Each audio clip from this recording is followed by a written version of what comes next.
This is the story about the town of Ione, Nevada. This old town is located about 25 odd miles mostly east and a bit north of Gabs. This old mine town is noted as being the town that refused to die. I had come across this town years back and sort of forgot about it until a fellow YouTuber called Flash in Your Pan did a great little short on this old town. I'll leave a link in the description box below to Flash's channel. He's got a bunch of great short videos about these old towns, so be sure to check him out. It was in the fall of 1863 that a miner named Havens found silver in this area around the edge of the Shoshone Mountains. Word traveled fast on this silver strike, and within just a few short months there was said to be around 100 people, and a small town got started with several buildings. By the end of that year, 1864, the town had grown to around 600. The town had several shops and stores, a drugstore, a couple of saloons, 2 newspapers, and a stagecoach service to Austin. In April of that same year, the town became the Nye County seat. There were several mines in the area. However, there was only about 3 mines that were of notable size. These mines were the Ione Silver Mine, the Shamrock Silver Mine, and the Gruss Silver Mine. There were also a few mills in the district. One of the first mills in the area was the Pioneer Mill, which was a 5-stamp mill and was built in 1865. The other mill was the Knickerbocker Mill.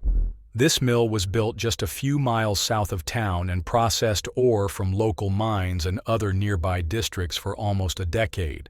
Life in this town was starting to look pretty good.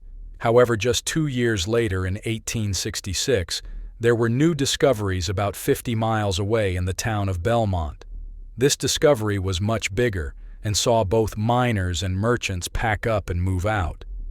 Back in those days, the saying goes, the bigger the strike, the bigger the pay. And just like folks today, these guys liked big money too. In fact, the town of Belmont took the county seat away from Ione. If you haven't watched my video on Belmont, I'll leave a link below as well as at the end of this video. By 1867, there were less than 200 people in the town, and by 1880 the population was down to just 25 people. For the next several years, the mine sat pretty much idle with just a small amount of mining. During this time, the Ione Gold Mining Company set up a 10-stamp mill to process ore from the mines in neighboring Berlin, and this saw the population grow back up to around 70 people. Then in 1897, the Nevada Mining Company acquired most of the mines and mills in the area. However, the following year saw silver prices collapse, and by summer of 1898, the mines shut down, and in 1903 the post office was closed. Then in 1912, the town came to life again with the discovery of cinnabar. This mineral, also known as vermilion, is the primary ore from which mercury is made.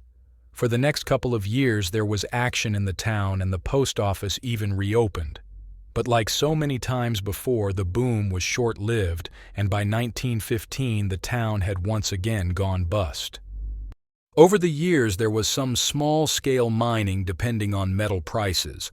However, by 1959 the post office closed for good, and only a handful of people remained. You can still go to the town of Ione today. There is still some old houses and buildings that are there. They say a couple people still call this place home. As far as I have read, there is no services of any kind, and most of the property is privately owned. The old town and mines of Berlin is not very far away either, so if you are looking for some adventure, this would make a great little road trip. Well, folks, that's about it for this week's video. I sure hope you enjoyed this short story about the almost ghost town of Ione. Please like, share, and subscribe so we can continue to bring you more old lost mine stories.